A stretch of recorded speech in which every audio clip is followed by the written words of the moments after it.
morning guys, in front of me is Zenfone 10 and let me show you how to change keyboard language. So at first open new message or any other area where you can input some text.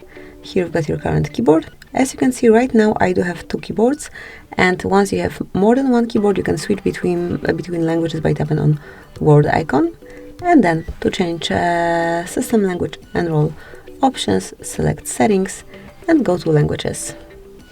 Now click on add keyboard and select the language that you want to apply. You can either scroll all the way down till you find the language that you want to use, or you can use the search button and enter the language that you want to apply. Select it, tap on done, and now remove unnecessary language.